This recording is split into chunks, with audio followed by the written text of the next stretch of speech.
শ্রী রামকৃষ্ণ কথামৃত গিরিশ মন্দিরে ও স্টার থিয়েটারে ভক্ত সঙ্গে শ্রীরামকৃষ্ণ 1885 25শে ফেব্রুয়ারি। প্রথম পরিচ্ছেদ। গিরিশ মন্দিরে জ্ঞান ভক্তি সমন্বয় কথা প্রসঙ্গ।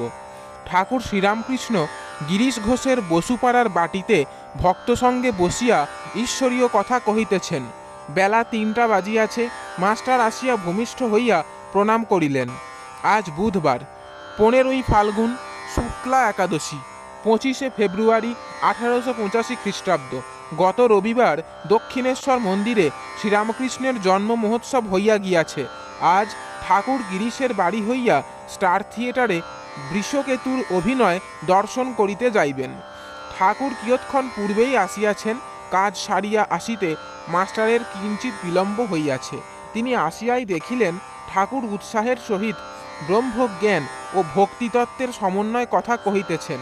শ্রীরামকৃষ্ণ গিরিশ প্রভৃতি ভক্তদের প্রতি জাগ্রত, স্বপ্ন, সুষুপ্তি জীবের এই 3 অবস্থা। যারা জ্ঞান বিচার করে তারা 3 অবস্থায় উড়িয়ে দেয়। তারা বলে যে ব্রহ্ম 3 অবস্থারই পার, স্থূল সূক্ষ্ম কারণ, 3 দেহের পার, সত্য রজতম 3 গুণের পার, সমস্তই মায়া। যেমন আয়নাতে প্রতিবিম্ব পড়েছে, প্রতিবিম্ব কিছু বস্তু নয়, ব্রহ্মই বস্তু আর সব অবস্তু। ব্রহ্মজ্ঞানীরা আরও বলে দেহাত্মবুদ্ধি থাকলেই দুটো দেখায়, প্রতিবিম্বটাও সত্য বলে বোধ হয়। ওই বুদ্ধি চলে গেলে সোয়াহম আমিই সেই ব্রহ্ম, এই অনুভূতি হয়। একজন ভক্ত: তাহলে কি আমরা সব বিচার করব? শ্রীরামকৃষ্ণ: বিচার পথও আছে, বেদান্তবাদীদের পথ, আর একটি পথ আছে ভক্তিপথ। ভক্ত যদি ব্যাকুল হয়ে কাঁদে ব্রহ্মজ্ঞানের জন্য, সে তাও পায়। জ্ঞানযোগ ও ভক্তিযোগ 2 পথ দিয়াই ব্রহ্মজ্ঞান হতে পারে। কেউ কেউ ব্রহ্মজ্ঞানের পরও ভক্তি নিয়ে থাকে লোকশিক্ষার জন্য, যেমন অবতারাদি। দেহাত্মবুদ্ধি আমি বুদ্ধি কিন্তু সহজে যায় না, তাঁর কৃপায় সমাধিস্থ হলে যায়। নির্বিকল্প সমাধি জড় সমাধি। সমাধির পর অবতারাদির আমি আবার ফিরে আসে। বিদ্যার আমি, ভক্তের আমি, এই বিদ্যার আমি দিয়ে লোকশিক্ষা হয়। শঙ্করাচার্য বিদ্যার আমি রেখেছিল। চৈতন্যদেব এই আমি দিয়ে ভক্তি আস্বাদন করতেন। ভক্তি ভক্ত নিয়ে থাকতেন, ঈশ্বরীয় কথা কইতেন, নাম সংকীর্তন করতেন।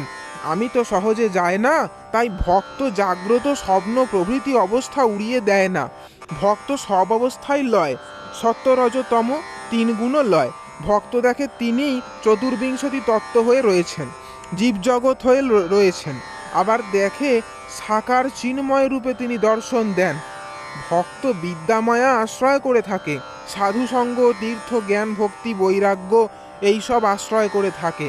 সে বলে যদি আমি সহজে চলে না যায়, তবে থাক শালা দাস হয়ে, ভক্ত হয়ে। ভক্তেরও একাকার জ্ঞান হয়। সে দেখে ঈশ্বর ছাড়ার কিছুই নাই। স্বপ্নবৎ বলে না, তবে বলে তিনিই এসব হয়েছেন। মোমের বাগানে সবই মোম, তবে নানা রূপ। তবে পাকা ভক্তি হলে এই রূপ বোধ হয়। অনেক পিত্ত জমলে নেবা লাগে, তখন দেখে সে সবই হলদে। শ্রীমতী শ্যামকে ভেবে ভেবে ভেবে সমস্ত শ্যামময় দেখলে, আর নিজেকেও শ্যাম বোধ হলো। পাড়ার হ্রদে শীষে অনেক দিন থাকলে সেটাও পাড়া হয়ে যায়। কুমড়ে পোকা ভেবে ভেবে আরশোলা নিশ্চল হয়ে যায়, পরে নড়ে না, শেষে কুমড়ো পোকাই হয়ে যায়। ভক্তও তাকে ভেবে ভেবে অহংশূন্য হয়ে যায়, আবার দেখে তিনিই আমি, আমিই তিনি। আরশোলা যখন কুমড়ে পোকা হয়ে যায়, তখন সব হয়ে গেল, তখনই মুক্তি। যতক্ষণ আমিটা তিনি রেখে দিয়েছেন, ততক্ষণ একটি ভাব আশ্রয় করে তাকে ডাকতে হয়। শান্ত, দাস্য, বাৎসল্য এইসব। আমি দাসী ভাবে 1 বৎসর ছিলাম, ব্রহ্মময়ীর দাসী। মেয়েদের কাপড় ওড়না এইসব পরতাম, আবার নথ পরতাম। মেয়ের ভাব থাকলে কাম জয় হয়। সেই আদ্যাশক্তির পূজা করতে হয়, তাকে প্রসন্ন করতে হয়। তিনিই মেয়েদের রূপ ধারণ করে রয়েছেন, তাই আমার মাতৃভাব। মাতৃভাব অতি শুদ্ধ ভাব। তন্ত্রে বামাচারের কথাও আছে, কিন্তু সে ভালো নয়, পতন হয়। ভোগ রাখলেই ভয়। মাতৃভাব যেন নির্জলা একাদশী, কোনো ভোগের গন্ধ নাই। আর আছে ফলমূল খেয়ে একাদশী, আর লুচি ছক্কা খেয়ে একাদশী। আমার নির্জলা একাদশী। আমি মাতৃভাবে ষোড়শীর পূজা করেছিলাম। দেখলাম স্তন মাতৃস্তন, জনি মাতৃজনী, এই মাতৃভাব সাধনের শেষ কথা। তুমি মা, আমি তোমার ছেলে, এই শেষ কথা। সন্ন্যাসীর কঠিন নিয়ম, গৃহস্থের নিয়মও গিরিশ। সন্ন্যাসীর নির্জলা একাদশী। সন্ন্যাসী যদি ভোগ রাখে তাহলেই ভয়। কামিনী কাঞ্চন ভোগ, যেমন থুতু ফেলে আবার থুতু খাওয়া, টাকা কড়ি মান সম্ভ্রম ইন্দ্রিয় সুখ, এইসব ভোগ। সন্ন্যাসীর ভক্ত স্ত্রীলোকের সঙ্গে বসা বা আলাপ করাও ভালো নয়। নিজের ক্ষতি আর অন্য লোকেরও ক্ষতি। অন্য লোকের শিক্ষা হয় না, লোকশিক্ষা হয় না। সন্ন্যাসীর দেহধারণ লোকশিক্ষার জন্য।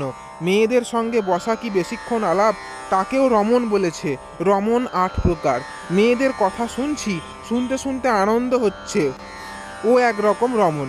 মেয়েদের কথা বলছি, কীর্তনম, ও একরকম রমণ। মেয়েদের সঙ্গে নির্জনে চুপি চুপি কথা করছি, ও একরকম। মেয়েদের কোনো জিনিস কাছে রেখে দিয়েছি, আনন্দ হচ্ছে, ও একরকম। স্পর্শ করা একরকম। তাই গুরুপত্নী যুবতী হলে পাদস্পর্শ করতে নাই। সন্ন্যাসীদের এইসব নিয়ম। সংসারীদের আলাদা কথা।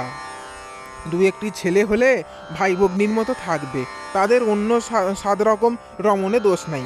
গৃহস্থের ঋণ আছে, দেব ঋণ, পিতৃঋণ, ঋষি ঋণ, আবার মাগ ঋণও আছে। একটি দুটি ছেলে হওয়া আর সতী হলে প্রতিপালন করা। সংসারীরা বুঝতে পারে না কে ভালো স্ত্রী কে মন্দ স্ত্রী, কে বিদ্যাশক্তি কে অবিদ্যাশক্তি। যে ভালো স্ত্রী বিদ্যাশক্তি, তার কাম ক্রোধ এসব কম, খুব কম। স্বামীর মাথা ঠেলে দেয়, ঘুম কম। যে বিদ্যাশক্তি, তার স্নেহ, দয়া, ভক্তি, লজ্জা এইসব থাকে। সে সকলেরই সেবা করে বাৎসল্যভাবে। আর স্বামীর যাতে ভগবানে ভক্তি হয় তার সাহায্য করে, বেশি খরচ করে না, পাছে স্বামীর বেশি খাটতে হয়, পাছে ঈশ্বর চিন্তা অবসর না হয়। আবার পুরুষ মেয়ের অন্য অন্য লক্ষণ আছে, খারাপ লক্ষণ। টেরা, চোখ কোটর, উনপাঁজর, বিড়াল চোখ, বাছুরে গাল। গিরিশ, আমাদের উপায় কি? শ্রীরামকৃষ্ণ, ভক্তিই সার। আবার ভক্তির সত্য, ভক্তির রজ, ভক্তির তম আছে। ভক্তির সত্য দিনহীন ভাব, ভক্তির তম যেন ডাকাত পড়া ভাব। আমি তার নাম করছি, আমার আবার পাপ কি? তুমি আমার আপনার মা, দেখা দিতেই হবে। গিরিশ সহাস্যে, ভক্তির তম আপনিই তো শেখান। শ্রীরামকৃষ্ণ সহাস্যে, আমি তাকে দর্শন করবার কিন্তু লক্ষণ আছে। সমাধি হয়। সমাধি 5 প্রকার। প্রথম পিঁপড়ের গতি, মহাবায়ু উঠে পিঁপড়ের মতো। দ্বিতীয় মিনের গতি। তৃতীয় তির্যক গতি। চতুর্থ পাখির গতি, পাখি যেমন এড়াল থেকে ওডালে যায়। পঞ্চম কপিবৎ, বানরের গতি। মহাবায়ু যেন লাফ দিয়ে মাথায় উঠে গেল আর সমাধি হলো। আবার 2 রকম আছে। প্রথম হচ্ছে স্থিত সমাধি, একেবারে বাহ্য শূন্য, অনেকক্ষণ হয়তো অনেক দিন রহিল। দ্বিতীয় হচ্ছে উন্মনা সমাধি, হঠাৎ মনটা চারিদিক থেকে কুড়িয়ে এনে ঈশ্বরেতে যোগ করে দেওয়া। মাস্টারের প্রতি, তুমি ওটা বুঝেছো? মাস্টার, আজ্ঞে হ্যাঁ। গিরিশ, তাকে কি সাধন করে পাওয়া যায়? শ্রীরামকৃষ্ণ, নানা রকমে তাকে লোকে লাভ করছে। কেউ অনেক তপস্যা সাধন ভজন করে সাধন সিদ্ধ, কেউ জন্মাবধি সিদ্ধ, যেমন নারদ, সুখদেবাদি, এদের বলে নিত্য সিদ্ধ। আবার আছে হঠাৎ সিদ্ধ, হঠাৎ লাভ করেছে, যেমন হঠাৎ কোনো আশা ছিল না, কেউ নন্দ বসুর মতো বিষয় পেয়ে গেছে। জয় ঠাকুরমা স্বামীজি।